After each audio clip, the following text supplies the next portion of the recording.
लोगों ने पूरे भारत के नागरिकों के साथ फ्रॉड किया है। फ्रॉड क्या किया है? भारत देश में जितनी करेंसी है उससे कई गुना ज़्यादा बैंकों ने कर्जा दिया। अभी कर्जा दिया, कैसे दिया इसका कोई पैमाना नहीं है। सरकार से सवाल पूछो तो सरकार आरबीआई को बोलता है कि आरबीआई के अंतर्गत आता है, आरबीआई से सवाल पूछो तो आरबीआई बोलता है वित्त मंत्रालय के अंतर्गत आता है, और ऐसे इसी तरीके से घुमाव फिराव जवाब दिया जाता है। दिक्कत ये है कि 34 लाख करोड़ रुपए की भारत देश में करेंसी है और कुल सरकारी बैंकों ने 85 लाख करोड़ रुपए का कर्जा बांटा। तो इसका तो कोई तथ्य नहीं बनता है। जब देश में 34 लाख करोड़ रुपए ही करेंसी है तो मैक्सिमम कर्जा भी तो 34 लाख करोड़ हो सकता है, उससे ज़्यादा तो होगा ही नहीं। लेकिन सरकारी बैंकों ने 85 लाख करोड़ बांट दिया। फिर उसके बाद जो इतने प्राइवेट सेक्टर के बैंक हैं इन लोगों ने भी कर्जा बांट दिया। फिर एनबीएफसी ने भी कर्जा बांट दिया, लोन एप्लीकेशन ने भी कर्जा बांट दिया।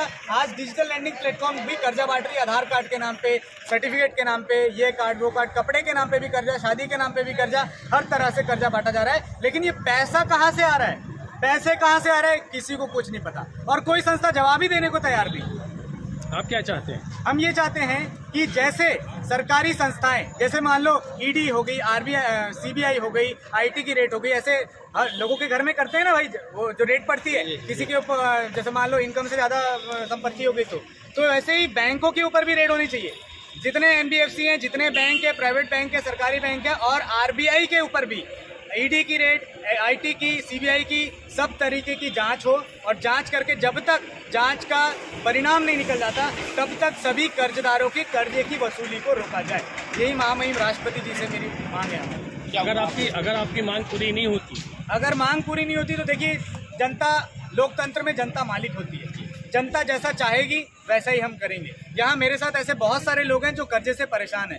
मेरे ऊपर कर्जा नहीं है, लेकिन मैं अपने समाज के ऐसे भाई बहनों को देखता हूँ जिनके ऊपर कर्जा है, जो अच्छा व्यापार काम धंधा कर सकते थे, लेकिन चूंकि उनको कर्जा दे दिया गया, चूंकि उनके ऊपर कर्जा है, आज वो मानसिक रूप से पीड़ित हैं।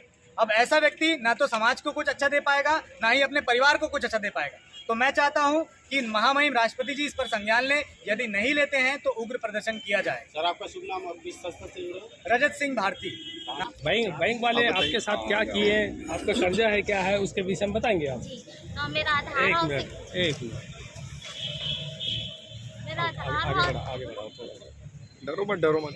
हाँ, मेरा आधार हाउसिंग फाइनेंस रायपुर से लोन था 10 लाख का, जिसमें से 6 लाख से बढ़ भी चुका है। और बीच में कोविड की वजह से बहुत सारी दिक्कतें आई और हस्बैंड का एक्सीडेंट हो गया था, 7-8 महीने बेड में थे वो, तो इस वजह से थोड़ी दिक्कतें आई। उसके बाद यहाँ पे उन्होंने केस लगा दिया, हमें पता ही नहीं था कि यहाँ पे केस लगाया केस? बैंक वालों ने कलेक्टर के पास केस लगाया, आधार हाउसिंग फाइनेंस। तो फिर यहाँ हमें पता ही नहीं चला कि हमारे यहाँ केस चल रहा है करके। हम तो समय मांगते गए और बीच में पैसे भी देते गए, तो उसका कोई रसीद नहीं मिला, कुछ नहीं मिला, तो हम फिर नहीं दिए पैसा कि रसीद दोगे तभी देंगे करके।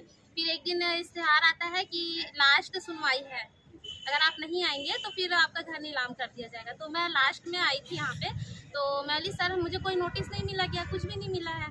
तो बोलते कि ठीक है, आप ना अगले महीने से एक किस्त पटाएंगे, एक साथ नहीं पटाएंगे। तो मैं फिर 28 तारीख को भैया के साथ में आधार हाउसिंग फाइनेंस थी, तो वहाँ किस्त लेने से मना कर दिया। बोलते कि हम कलेक्टर का किसी का बात नहीं सुनते, हमको पूरा पैसा एक साथ चाहिए। फिर मैं रिटर्न में कलेक्टर जी के पास आई कि सर आप बोले पटाने के लिए, लेकिन वो नहीं ले रहे पैसा करके। तो बोलते हाँ उनको अधिकार है। तो मैंने कहा सर जब सब अधिकार उन्हीं को है तो फिर आप एक तरफा फैसला करना ही है, तो फिर हमें क्यों बुलाते हैं आप? तो इस तरीके से फिर बात हुई। फिर अभी सील कर दिया घर, जब मैं घर पे नहीं थी उस समय उन्होंने सील कर दिया। उसके बाद बोले कि आपको 10 दिन का टाइम देंगे, तो मुझे 90 दिन में यहाँ कलेक्टर ऑफिस बुलाया गया। जैसे ही मैं कलेक्टर ऑफिस पहुँची, वहाँ से मेरे को कॉल आया तहसीलदार जी का कि आपका घर सील कर दिया गया, आप ताला नहीं तोड़ोगे नहीं तो आपके ऊपर FIR होगी। और यहाँ मुझे धोखे से बुलाया था कि आपको लिखित में दे रहे हैं, समय दे रहे हैं करके। उसके बाद फिर मैं ना घर था ना कुछ भी था, और इस टेंशन पे मेरे हस्बैंड भी छोड़ के चले गए। तो ऊपर से हमारा रिश्ता भी खराब हुआ, घर परिवार का। मेरे 3 बच्चे हैं, छोटा वाला 3 साल का है, बड़ा वाला 7 साल का, वो स्कूल नहीं जा रहे हैं। उसके सारे डॉक्यूमेंट्स घर पे थे और मेरे भी सारे डॉक्यूमेंट्स घर पे हैं, तो मैं जॉब भी नहीं कर पा रही उसकी वजह से। तो बहुत सारी दिक्कतों का सामना करना पड़ा है। अभी भी आपका घर सील पे है? जी अभी भी सील पे ही था। 2 तारीख को पिछले बार भी मेरी बहन की शादी थी, तो मैं वहाँ पे गई थी। तो उन लोगों ने क्या किया कि सील तोड़ के मेरे घर का पूरा सामान लेके चले गए चोरी करके। बैंक वाले थे, पुलिस वाले भी आए थे, वीडियो भी है मेरे पास में। तो मुझे कॉल आया कि आपका घर का पूरा सामान ले जाया जाए, तो मैं तुरंत आई। जब मैं आई ना तो एक बेड आधा खुला हुआ बस बचा था, तो मैं वीडियो भी बनाई। फिर मैं बोली सर आप बिना नोटिस का कैसे मेरे घर में घुसे हैं, सील किया, फिर भी नोटिस तो देंगे ना घर सामान खाली करने का। तो कोई नोटिस नहीं दिया गया। मेरे साथ दादागिरी किया गया, हाथापाई भी हुई। मेरी सिस्टर के साथ में उनको धक्का देके घर में बंद कर दिया गया। 4 से 5 घंटे हमको बंधक बनाया गया 3 लोगों को। तो फिर बंधक बनाया गया, उसके बाद हमारी टीम वहाँ पे आई। शाम को जब पता चला इनको, तो इनके द्वारा पुलिस वालों को खबर दिया गया। तब वहाँ से पुलिस वाले आए, बैंक वालों को बुलाए, तब जाके लॉक खोले उन लोगों ने। तो आपका इस शुभ नाम? तरीके जी, मेरा नाम संगीता बर्मन है, मैं चरोदा से।